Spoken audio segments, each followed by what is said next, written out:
tenaga kerja asing ini sekarang secara global nasional itu berada di angka 70.000 lebih di seluruh Indonesia. Seluruh Indonesia. Ya.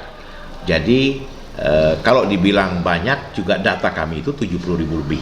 70.000 itu yang terdata secara resmi, Resmi ya di Indonesia ya.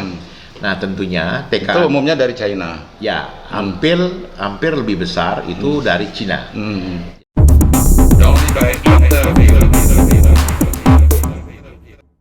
Halo semua, assalamualaikum warahmatullahi wabarakatuh. Salam sejahtera buat Anda semua, saudara. Sangat bahagia sekali hari ini. Meski tidak di studio kita di Doriba Interview, hari ini saya dapat berkesempatan ini untuk berbincang langsung dengan Pak Afriansyah Nur, Ya. putra Jambi yang bulan Juni lalu ya, Betul. dilantik menjadi Wakil Menteri Ketenagakerjaan Tanggal 15 Juni. tanggal 15 Juni. Nah, tentu ini menjadi kebanggaan kita bagi masyarakat Jambi.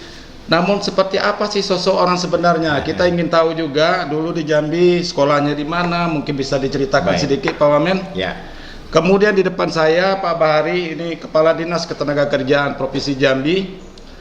Bicara tentang masalah tenaga kerja mungkin sangat luas Pak. Betul.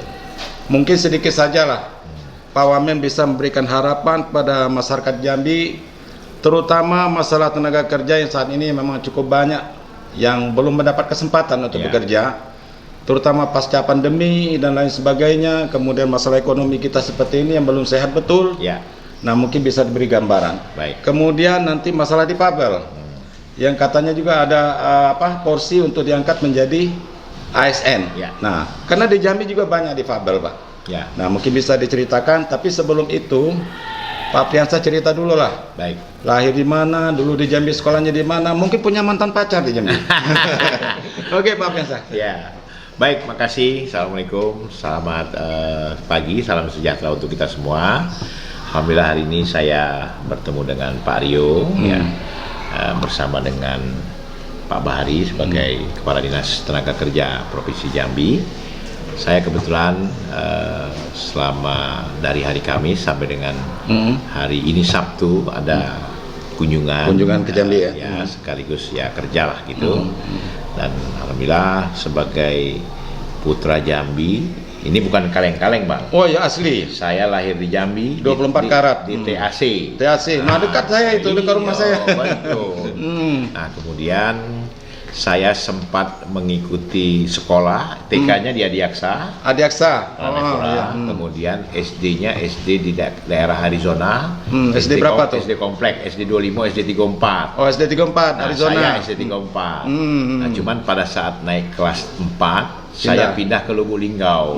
Ngikutin orang tua. Ngikutin orang tua dinas. Kemudian dari Lubuk Linggau SMA kelas 1 balik lagi ke Jambi, SMA 4. SMA 4. Halo alumni SMA 4. Nah, ini Pak Afriansyah. Tahun-tahun berapa tuh selesainya? Masuk 87, selesai 90. Tapi enggak pernah tinggal kelas enggak ya? Pernah. Pernah jadi ketua OSIS enggak dulu? Enggak pernah juga. Sebutkan satu aja guru paling favorit dulu SMA 4. Dulu ada Ibu Nelly ya. Ibu Nelly. Ya, itu guru kimia itu. Pasti udah pensiun kali ya? Sudah, saya Oh, rasa. udah.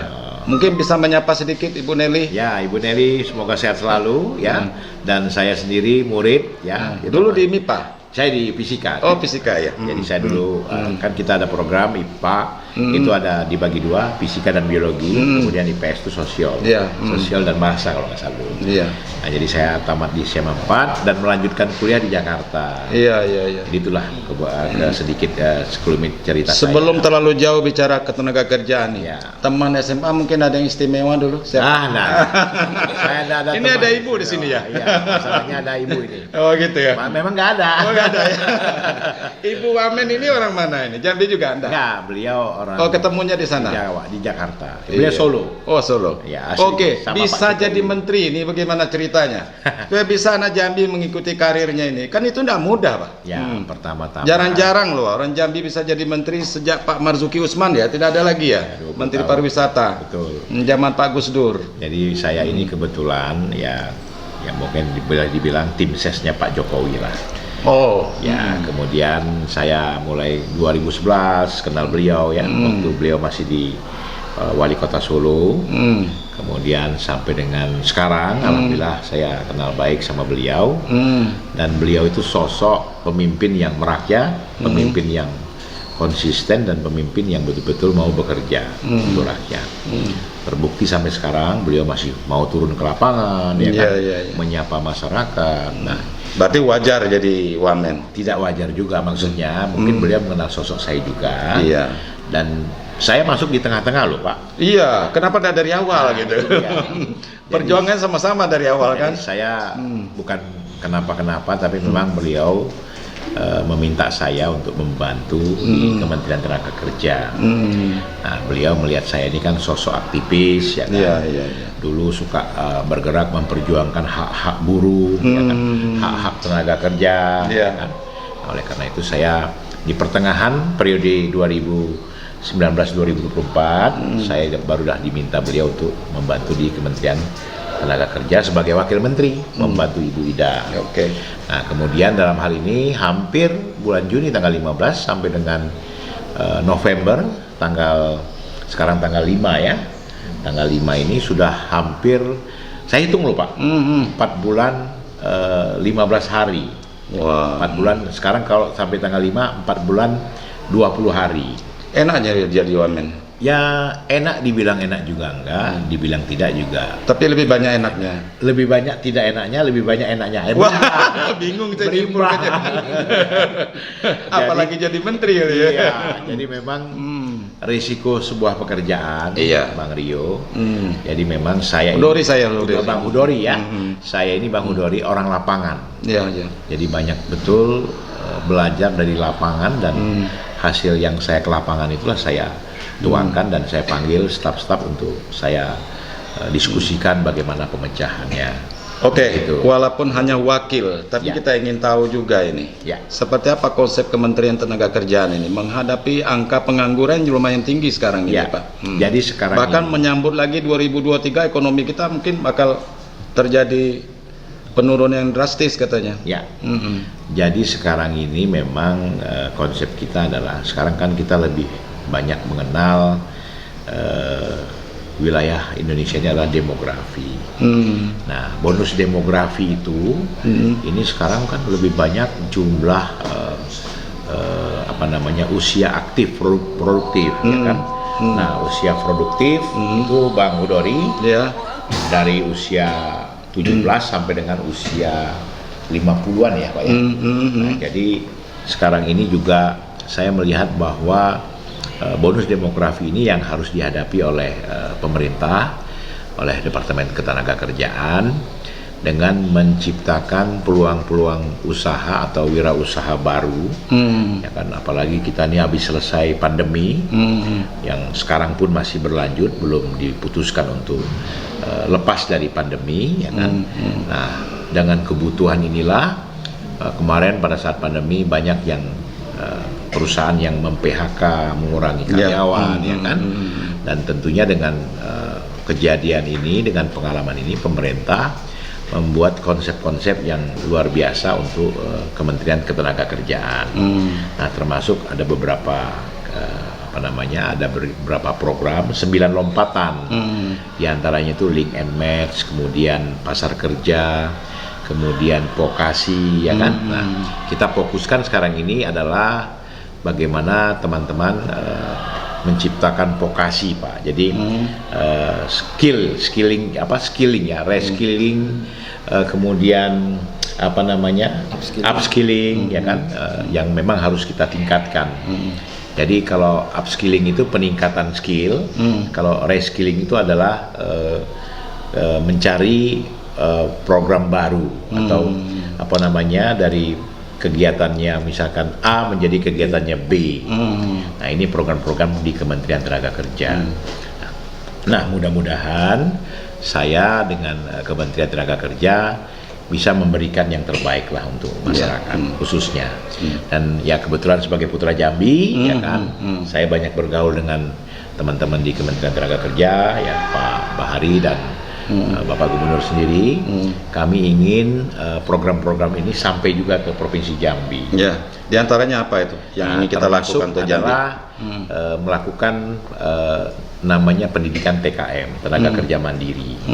Yang mana di sini tenaga kerja mandiri ini salah satunya adalah membuat kelompok, kemudian kelompok ini diberikan pelatihan dan dibiayai oleh Kemenaker. Jadi sebanyak 20 orang. Nah, misalkan mereka. Tapi itu kan selama ini juga sudah sering terjadi, Pak. Sudah, tapi hal terbaru barangkali. Hal terbaru itu saya rasa untuk menciptakan ini adalah BLK, juga namanya BLK. Pelatihan? Ya, pelatihan, Balai Latihan Kerja Komunitas. Nah, memang itu program sudah berjalan, cuman di Jambi ini kurang menggeliat ya, Pak Bahri ya. Nah, mungkin nanti kita tanya sama Pak Kadis ini apa persoalannya kan. Bang, sedikit ini. Ya. Waktu Abang sangat singkat di Jambi ini. Ya. Di Jambi juga banyak tenaga kerja asing. Betul, TKA. Ya, TKA ya. Kemudian porsi untuk tenaga kerja putra daerah juga tidak terlalu besar. Ini problemanya seperti apa dan apa saran Abang atau Pak Wamen ini kepada Pak Gubernur untuk mengatasi persoalan ini? Kalau tidak salah, menurut data yang kami punya, tenaga kerja asing ini sekarang secara global nasional itu berada di angka 70.000 lebih di seluruh Indonesia. Seluruh Indonesia. Ya. Jadi kalau dibilang banyak juga data kami itu 70.000 lebih. 70.000 itu yang terdata secara resmi ya. Resmi ya di Indonesia ya. Nah, tentunya TKA itu umumnya dari China. Ya, hampir lebih besar itu dari Cina. Jadi Cina ini hampir lebih kurang 30-an% ya. Karena memang berada di daerah-daerah yang memang sedang membuat tambang nikel. Iya, iya. Di daerah Sulawesi dan daerah Indonesia Timur. Nah, kemudian kalau di Jambi sendiri saya belum melihat spesifikasinya, mungkin Pak Kepala Dinas Tenaga Kerja yang paham. Yang jelas TKA ini tidak bisa masuk sembarangan ke Indonesia. Nah, mereka ini yang memberikan izin itu adalah Kementerian Tenaga Kerja. Ya kan? Dan orang bilang bahwa TKA Cina itu ada yang jadi kuli panggul. Itu tidak ada, itu tidak benar itu, ya kan? Tapi memang saat pengerjaan konstruksi, ya mungkin kasat mata orang melihat dia lagi ngangkut apa gitu. Jadi kesannya, oh ini kuli panggul. Padahal tidak. Nah, sekarang contoh, ini kemarin saya baru diskusi juga di IMIP ya, industri Morowali yang nikelnya itu sekarang tenaga kerja lokal itu sudah 45.000 orang lebih. Sementara tenaga kerja asingnya itu hanya 4.000-an. Oke. Nah, tenaga kerja asing pun wajib didampingi oleh pendamping dari Indonesia, Pak. Jadi ketika mereka selesai, pendamping ini sudah bisa belajar apa yang mereka dampingi tadi. Jadi ini isu ini memang macam-macam, ya biasalah ya. Saya bukan membela siapa-siapa, tapi saya melihat sendiri bahwa ini kan untuk kepentingan negara, untuk kepentingan bangsa. Nah, termasuk juga kalau memang di Jambi, apa yang teman-teman lihat misalkan, ya laporkan sama kita. Kalau memang ada TKA yang ilegal ya, gila laporkan sama kita, gampang atau sekali. putra daerah banyak tidak tercover di Atau putra daerah tidak bagus tercover, terserap di daerah. Ya. Padahal mereka juga profesional Dan sebenarnya. mereka sebenarnya bisa. Bisa. Silakan. Contohnya bisa jadi wakil menteri. Ya. Iya, apalagi Betul. hanya kerja di perusahaan-perusahaan tambang segala macam kan kecil sekali itu. Jadi Tapi ini persoalan-persoalan ini kan tidak pernah terpecahkan, tidak pernah terurai dengan baik gitu. Ke Pak Kadis ini. Ini kita bicara Jambi, izin Pak. Ya, Wamen. silakan. Boleh sedikit maju supaya frame kita tidak lari dari. Oke. Pak Kadis mungkin bisa diceritakan persoalan ketenaga kerjaan yang ada di Jambi saat ini. Ya, assalamualaikum warahmatullahi wabarakatuh. Waalaikumsalam warahmatullahi Pak Omen Ya, silakan. dan Pak Kudori. Iya, Sahabat ini saya. istimewa ini. Ya. Sampai Pak Wamen, Pak Kadis ini kan. Jadi kalau di Jambi ini sebenarnya pada umumnya kondisi hubungan sehat kondusif. Ini sangat kondusif di Jambi. Iya. Kalau kita melihat jumlah penduduk. Ceritakan apa adanya Pak Kadis. Ya, Ini kondusif. mumpung depan Pak Wamen ini. Kalau ada persoalan bisa kita selesaikan, ya dah. Karena tercermin dari jumlah yang mogok unjuk rasa itu kan bisa kita melihat di situ. Iya. Kemudian secara parameternya angka pengangguran hanya 4,7%. Rilis dari BPS bulan Februari. Data BPS 2022. itu ya? BPS. Artinya 87 Data orang. BPS yang ini kan baru sensus sekarang. Iya, tapi kan rilisnya kan Februari belum dirilis benar. Oh. Jadi jumlah penduduk 3,6 juta ya. Iya. Gitu. Jadi angkatan kerja 1,82 juta. Ini harus kita berdasarkan angka. Jadi angka pengangguran sekarang berapa realnya nih? Kalau realnya itu hanya sekitar 87.000. 87.000. Ya. Lumayan. Dan ini pun sebenarnya kalau kita melihat secara rata-rata nasional jauh di bawah rata-rata nasional. Nasional kan sekitar 6,3%. Ya, jadi 87.000 itu. Memang ada sebagian kalau kita melihat itu lulusan yang paling banyak dari SMK dan PASI. Ya. Makanya sebagaimana tadi disampaikan Pak Wamen dari 9 lompatan menteri itu, Ya. langkah-langkah termasuk juga transformasi BLK. Ya, Supaya ya, link and match transformasi juga, link and match antara dunia pendidikan dan dunia kerja. Ya. Itu Ya. yang jadi masalah. Ya, ya. Semestinya yang lulusan SMK D1, D2, D3 vokasi itu tidak menganggur karena sudah disiapkan untuk bekerja. Iya, iya. Tapi faktanya mungkin dunia pendidikan dengan dunia kerja itu tidak link and match. Sehingga ada suatu program dari kementerian supaya ini link and match. Ya. Oke. Selain itu juga termasuk juga transformasi BLK. Iya. Jadi saya sampaikan sini BLK Jambi ini Pak Wamen tahun diresmikan Pak Harun Zain tahun 83 dengan 27 kejuruan, 81 instruktur. Dan kondisi sekarang ini itu tinggal sekitar 12 instruktur. Jadi BLK ini pun peralatannya, SDM-nya maupun anggaran tidak cukup, makanya sedang diajukan ke kementerian untuk menjadi BLK diserahkan ke pusat. Ya, artinya 87.000 tetap saja persoalan besar bagi kita masyarakat Jambi itu. Ya. Supaya benar-benar ini bisa teratasi dengan baik kan. Saya udah dapat kode dari tadi ini dari ajudan Abang ini. Waktunya katanya kan. Ya. Ini udah mau berangkat dari ini Ya, ke Jakarta. saya belum. Belum ya. Tapi Ada kegiatan. lain. Kita lupa ini. Tadi kegiatan ke Jambi apa saja ini, Bang? Sorry Pak Ya, Kadis, mungkin ya. lain kali kita bicaranya lebih banyak lagi ini. Izin Pak Wamen Ya. supaya Pak Kadis bisa Boleh. cerita lagi. Jadi kalau untuk masalah kegiatan kita ini, saya mulai hari Kamis membuka kongres KSBSI, Konfederasi Buruh ya. Nah, kemudian dilanjutkan dengan kunjungan ke mana? PT EWF PT EWF di Niaso. Oh. Kemudian dilanjutkan dengan pertemuan dengan apa lagi kemana? Apersi. Persi. Tadi. Ya sebenarnya banyak sekali Pak Wamen yang Ya. bisa kita diskusikan, tapi waktu Bapak Ya, juga ya. sangat terbatas, apalagi masalah ketenaga kerjaan di Jambi, waduh banyak sekali Ya. persoalan-persoalan.